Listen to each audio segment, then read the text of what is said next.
Yes, I'm from Shanghai, and I don't have any dad jokes because just maybe I'm not a dad. But anyway, well, we've had a whole day of Web3 sessions. In the morning we have a lot of like knowledge-focused information. But I swear to God, this session we're gonna make it fun, right? We've talked about all kinds of applications, all kinds of NFTs that I frankly don't know anything about. But the word entertainment, when it strikes, we have the best people on the panel to talk about it. And thanks to Zaf, for the K-pop presentation. Are there any K-pop fans right here? Woo! BTS fans, Blackpink? Don't lie. I can see that in your eyes. If not, we have some hip hop artists. Does anybody like hip hop? Old school? Woohoo! Give it up to Vendel. But anyway, so at this session, we're going to talk about the fun part in terms of the Web3 is disrupting the entertainment world, or is it disrupting the entertainment world, right? So here we are, we have the three amazing panelists. So I guess I will start with you, Vendel. Tell us what you have been doing and what is DAOrecord all about. Yeah. What's up, everybody? How you doing? Enjoying yourselves? Woo-hoo, Okay, thanks showing us some for love. coming and being here.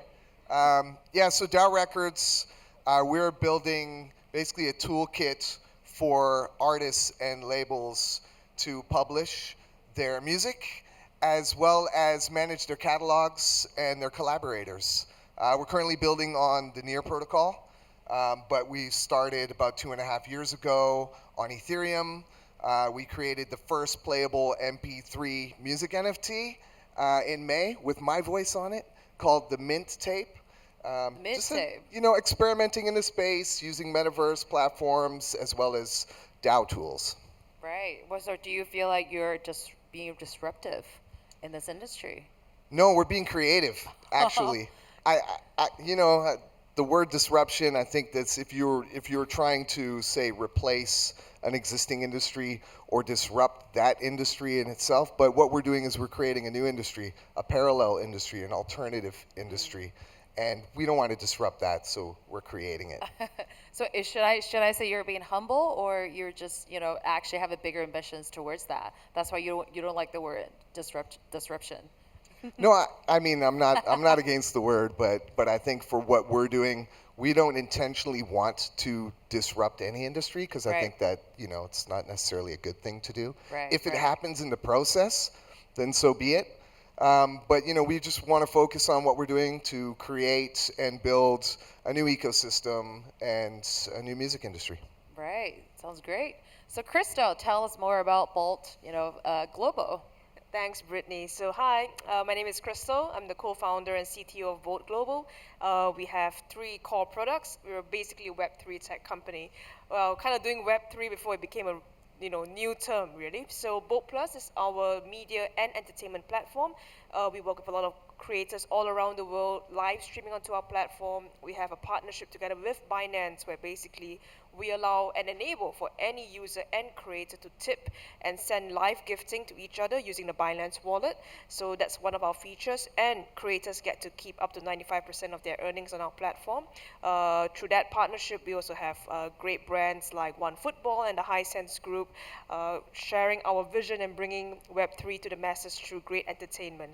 We also have a digital asset and NFT wallet called BoltX, and BoltZap, a Web3 commerce marketplace.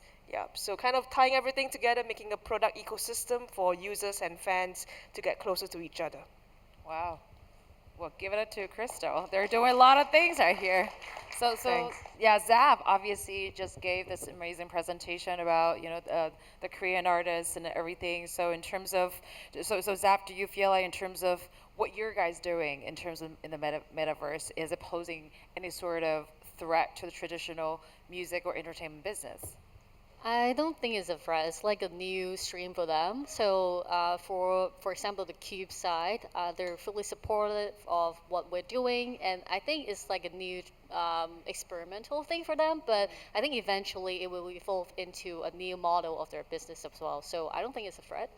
Right. So I guess you'd be open to work with the future, like any sort of boy bands all around the world, or even music labels, right, in the traditional industry. Is that correct? Yes, yes. I think secretly, for a lot of music labels out there, they would love to have like a virtual group that doesn't get sick and they don't like get termination of the contract and things like that. So it's Right. about like IP building and it's about like the new business model forming. So I think it's a great extension of what they're doing and creating new opportunities for them in the future. Right. So that's why Vendel, is that why you don't necessarily think that we are just disrupting what's really going on, but really to become something that's more innovative, right? So tell us about the innovation, right, within DAOrecord. How is it different?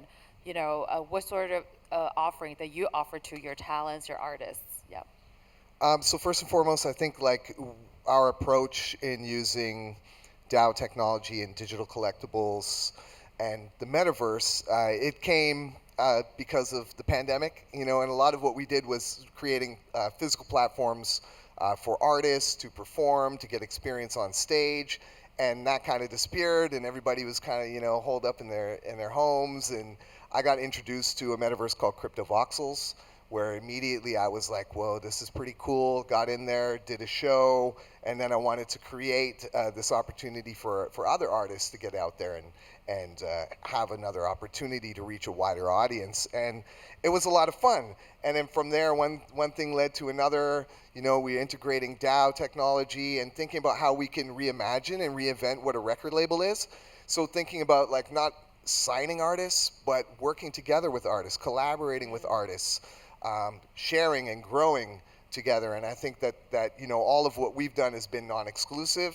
Right. We work with an 80-20 split where the artist gets 80%, 20% goes to the DAO, and there's a lot of other things that we're doing with the DAO to benefit artists in the future. And this also goes to building, the platform that we're working on, and then just trying to think collectively on how we can create a better situation to benefit artists in a new music industry ecosystem.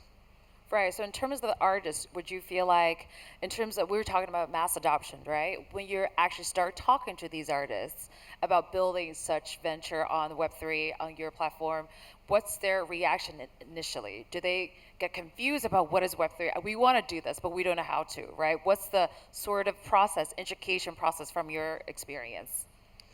It's been challenging, honestly. Creatives and artists, they tend to want to just pursue their Right. creative endeavors, right?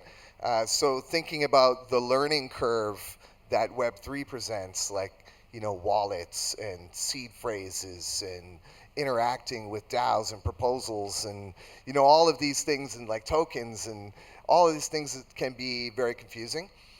So a lot of what we've done is working together with artists, onboarding artists, having these conversations, one-on-one conversations, more than one time usually. Wow, hand holding, really, right? Yeah, but that's how it's got to be done at first, because if someone has a bad experience, so for example, if an artist comes to DAOrecords and then they lose their seed phrase to their wallet and then they come and blame me like, oh, why didn't you tell me about how to manage securely my seed phrase, and it was like, hey, okay, well, I told you.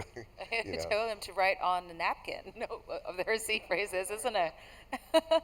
But definitely I can see the challenge, I think, because I personally also work with a lot of creators and help them to launch their creator coins. And this is the hardest thing to do, because like Vendel said, a lot of them are not sort of financially even know anything about the financial world in real life, not to mention you educating them about the coins, the wallet, and everything else. So I think it definitely takes a lot of time. But once you make it, and then you just really make it, right? Or even believing this business model, sometimes it takes a long time, right? So Christo, would you say that using the Bolt wallet will be a lot easier than all the regular wallets out there?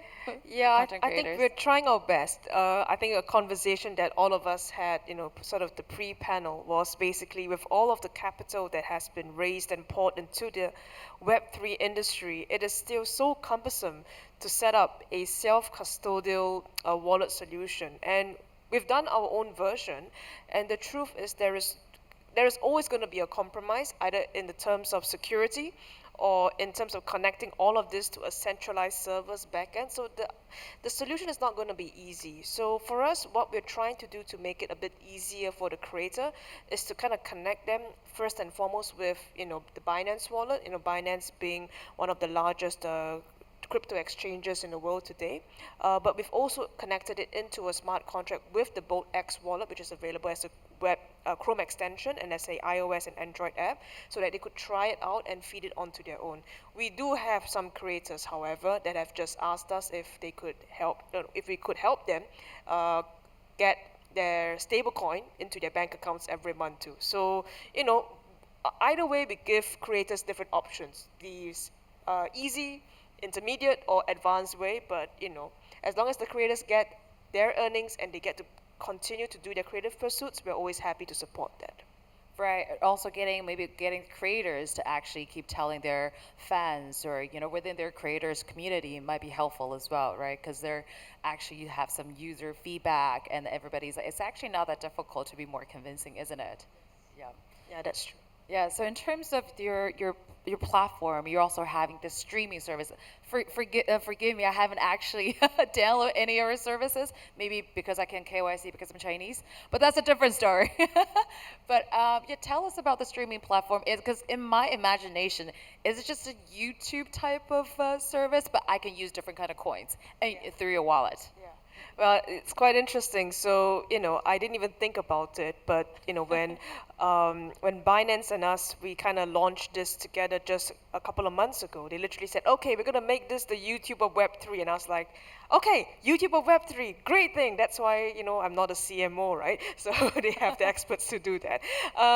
But yeah, so we have a live streaming service, and we allow for gaming streamers. I mean, any kind of streamer. So we're actually trying to talk to actually musicians and DJs as well to come onto the platform, create art, reach out to your fans, build a community. We're also looking at how we could actually get memberships to the community, basically. So through BoatZap, for example, you could purchase a membership to an artist, and you could get exclusive content as well. Now, the only caveat here that we do have to say is that we do want this to be a family-friendly platform. So that question that also has been raised: what is the extent of the content you're going to enable streaming?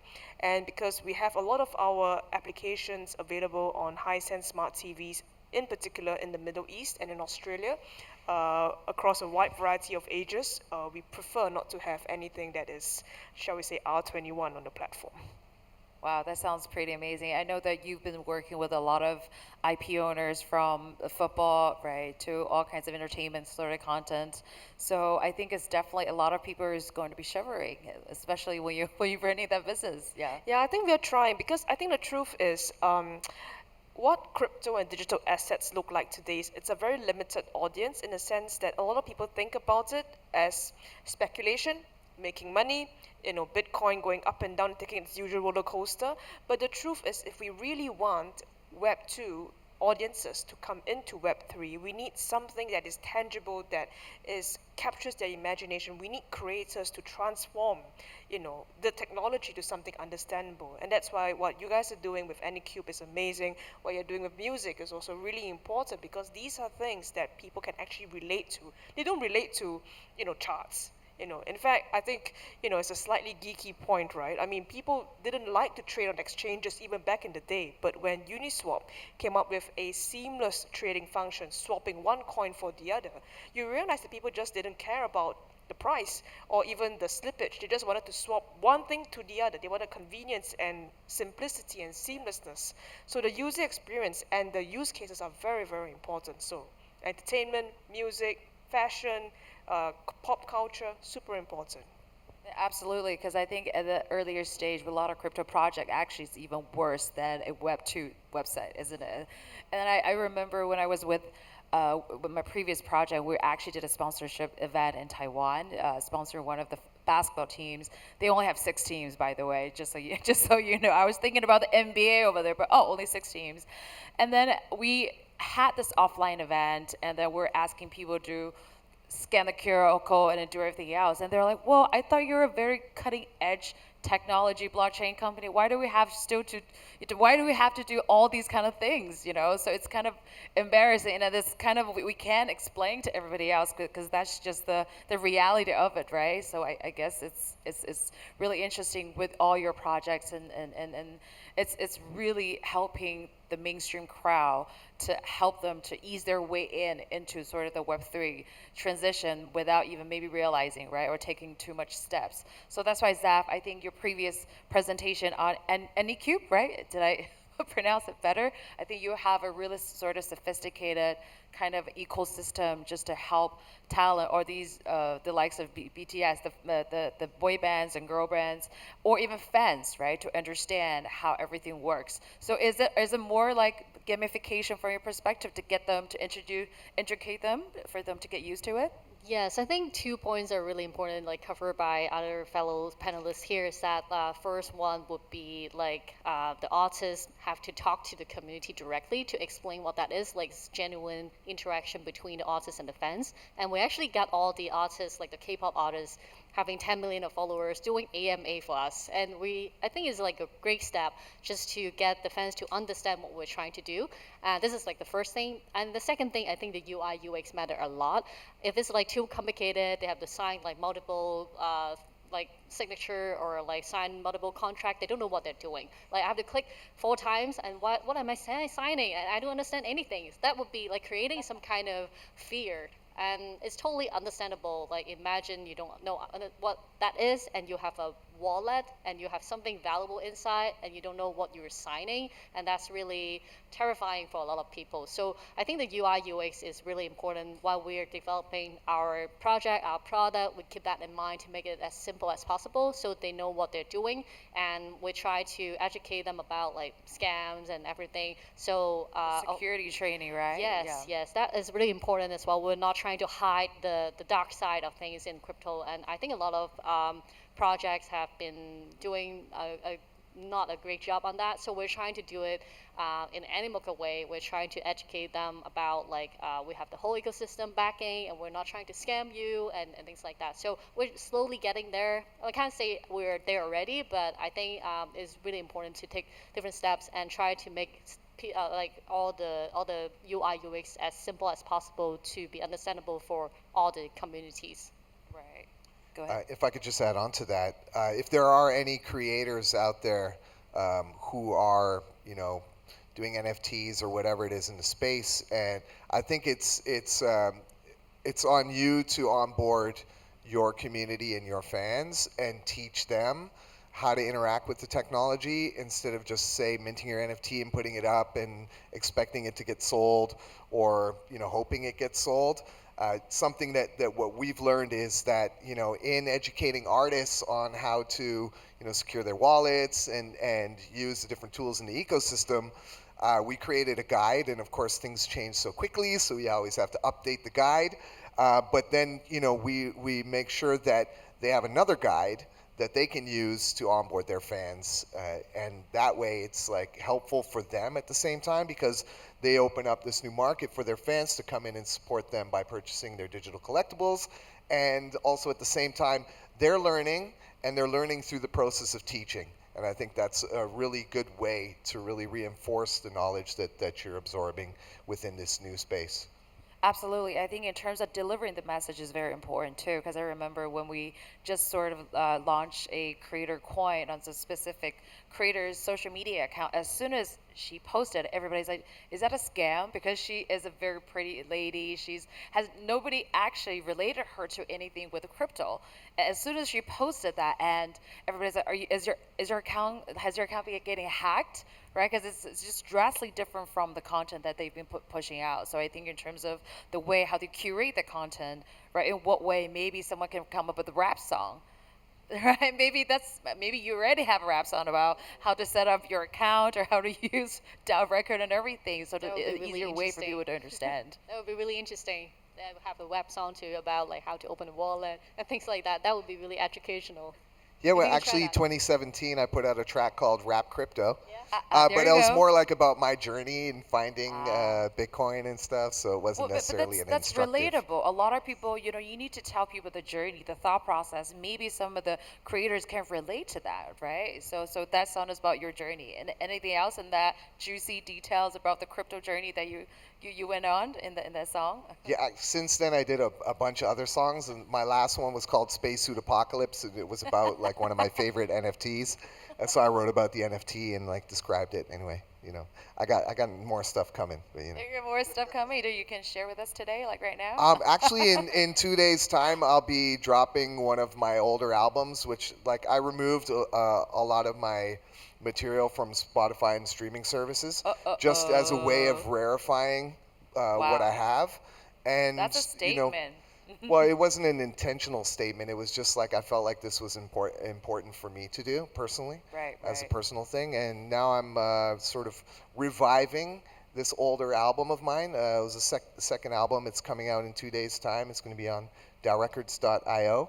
And NFTs, 13 tracks. It's going to be up probably for like point 0.2 near, which is a couple bucks. So I'm selling all the NFTs super cheap, and anyone Wow. can collect it, unlimited supply. Wow. So can you actually flip a song like NFT? It's like sound NFT. Excuse my dumb question. People can actually buy it and flip it. Yeah, but I think with music, Yeah. our approach to, music NFT specifically is that, we want to bring back that spirit of collecting, because fans of Right. music like to collect things. I think that's what we do. You buy an album, you buy a CD or a tape or whatever, and you keep it in your collection. You're not looking at like flipping that CD after you buy it. So we want people to Or maybe appreciate the 20 years music. later. Exactly. Yeah, yeah. There you go. 20 years later. Wow. So that's so Zap. I believe this is also what you're trying to do with AnyCube and how you can utilize NFT to engage with fans and also just give them the utilities right to it rather than just educating them. It's flipping on the financial side of things, right? Yes, yes. From like, I think we have to change their spending model from just like, as I mentioned earlier, buying photo cards, or they just spend money on things like this that is one time and then they don't have anything in return. We want to change that spending model into something more sustainable, and they actually get some value. If they don't want it later on, if they don't like the idols anymore, they can sell it to someone that like the idols, right? So I think this is something about like spending model changes, and we want to introduce something that they are familiar with to start with. So is I mean, from paper, it's not. I mean, on paper, it's not really that innovative for some of the perks, like just like fans meet up and merch and things like that. But the long-term goal is to get them involved into creative, into co-creation, maybe publishing a song together. That would be something that I want to see in the future. So we want to like do it step by step first, to start with something that they actually get it, and we're not just telling them, oh, get the fractional ownership of the song, and then they'll say, I don't care about getting money, I just want to support my artist, right? So I think that is still the majority of the market, so we want to tap into that first and to educate them slowly and slowly. And I think it's taken a lot of people together in the industry like Jason, and to teach the people or teach the market. And I think we're still super early into this. And if we can do this in the long term, then I think that would be a bigger change that we can do it together.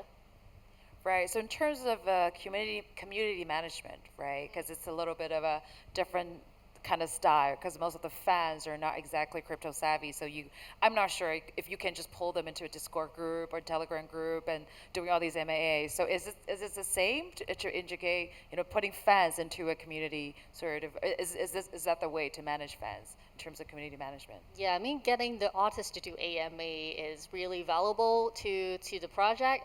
We can't get them every day, and of course, they can't Yeah. be joining the Discord. But I think it's like slowly getting them to understand. So when I mention education, it's not just about the fans; it's about the artists as well. And educating them is maybe tougher than educating the fans. Once they get it, then the fans will get it as well. So I think we spend a lot of time to talk to the artists, get them involved, and get their opinion on what they want to give the fans as well, because they're not used to the idea of giving something back to the fans, like some ownership of their creative. They're not really used to that. So it's about educating the artists as well, and getting them to be slowly involving, maybe getting their socials to post something relevant to the project. And it has to have a narrative. It cannot be just like pretty faces, and then maybe Right. something scammy, right? So this is like what we're trying to build, like the narrative, and get the artists to involve more. Right. Okay, so I guess Christo, hopefully you're not feeling really lonely about this when all the fan talk because it is about entertainment. So I guess from your side, you've dealt with a lot of IP owners, right? Have you actually encountered any difficulties working with, these IP owners? Have you encountered any challenges, for them to understand? Because a lot of them, they would like to get involved with you, but they're like, well, we don't know how. We heard it's super complicated, right? So do you actually have any infrastructure built in and technology to help them to ease their way in, right, to understanding this technology of yours? Yeah, I think that's a really great question because a lot of traditional broadcast partners, right, for them it's all about for them to kind of get additional revenues about distribution. So they just want distribution. They're thinking about advertising. They're thinking of so the terms like AVOD, SVOD, etc. Right, all those the usual ways that broadcasters will monetize. So for them, understanding how they could use smart contracts and how they could do a revenue share based on that, frankly speaking, it's like the artist and the fan kind of conundrum, right? They're too lazy to do it. That's the truth. So I think that's why for us we've always been we took a step back. So we tried with a couple of broadcasting partners, to be honest, but it hasn't always been very successful. So they're like, okay, let's try something, and then a project, the POC goes off for like 6 to 8 months, and then it becomes too much time, too much resource. So we felt that working with creators was actually a much better way to kind of understand and capture the imagination of fans and viewers, because broadcasters, I mean, they still live in a world, I think, where they want to produce quality content and monetize. They don't want to be too creative with how they monetize. So hopefully someday these things will change, but I think they will only start changing when more fans and more viewers start governing sort of to the more Web3 model. Yeah, I don't think it's going to start from the broadcasters, to be honest. Right. I mean, I guess a broadcaster, they're used to sort of the old school Web2 way of conducting business. When you explain to them the new I guess the new concept, right? Like everybody wants to try it, but nobody actually does it. Like going back to the Chinese saying, we have a saying, whoever becomes the first one that eats a hairy crab is somebody who's really brave, right? Because hairy crab is crazy. But yeah.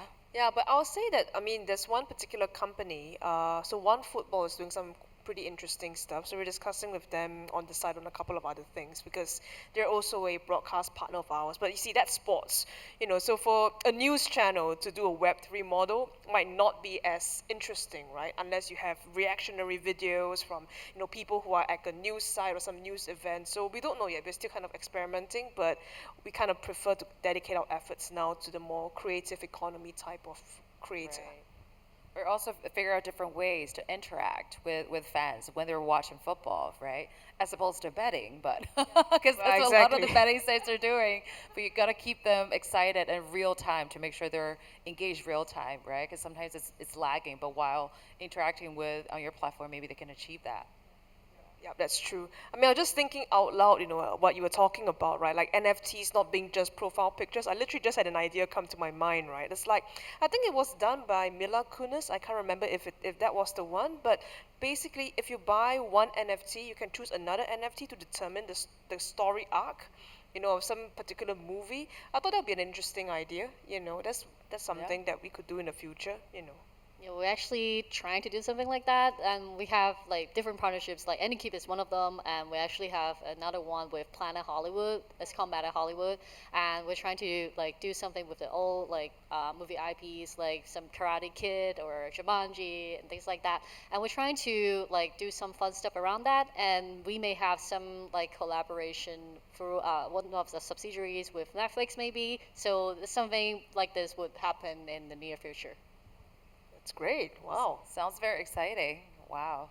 So we got a little bit of time, so let's talk about success, right? In terms of every single project, I think in this space, we're trying to do a lot of things. We're experimenting a lot of things, and a lot of people, fans and celebrities, artists are having this open mind to do it. But in terms of success, how would you define, your short-term, mid-term, and long-term achievements, in terms of what you're trying to do, right? I mean, at the end of the day, if you work with a brand, they're like, so what's the return that I can get, right? Even if it's monetary or something, but a lot of the times it's based on you guys to educate them what sort of success that you can achieve from your own perspective. Yeah.